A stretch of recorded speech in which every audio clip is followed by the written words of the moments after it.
Hello and welcome to Lab 1 Constant Velocity for Physics 2211. This lab is about Newton's second law of motion, which is indicated right here, force equals mass times acceleration.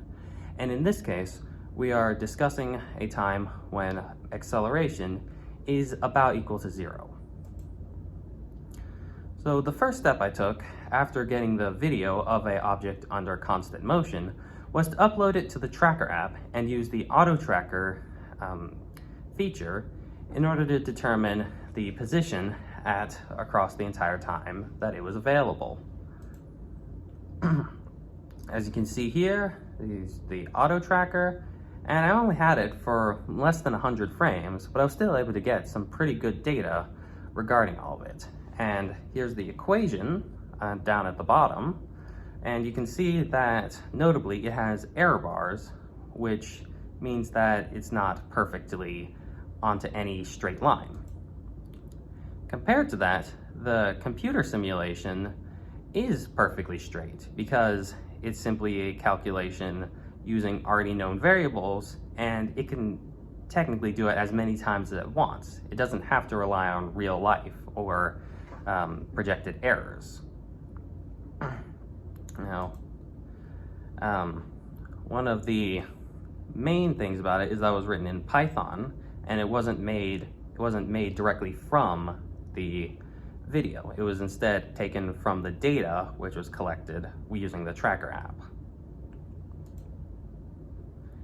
Here are the two completely overlaid, and in fact you can hardly see that there are two in there, with the real data being a dotted line and the simulation being the straight line. However, they're so close together that you can hardly tell that there are two lines.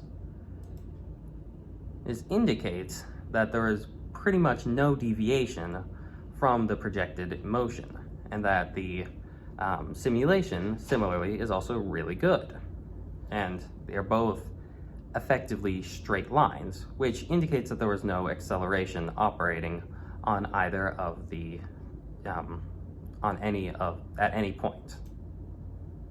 Now, here's something to consider, is what would happen if if I had flipped the axes on the video. If instead of traveling from in the positive y direction, it was traveling in the negative y direction, as if I had rotated the video. And it would change some things. Most notably, it would change the signs on the velocity, and it would change the sign on the initial position, because instead of going from lower to higher, I'd be going from higher to lower. However, the magnitude of the velocity and the total displacement would not be changed. Yes, here is part where there just isn't too much I can say about all the different forces acting on this.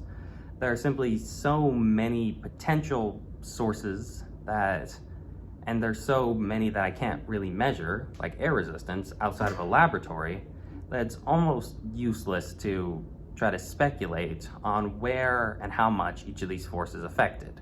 For example, tilt, air resistance, friction. There's so many that I simply can't measure that. However, because we know the line is very flat, we can say with fairly high confidence that the forces acting on it did cancel out. Thank you for watching Lab 1 Constant Velocity for Physics 2211.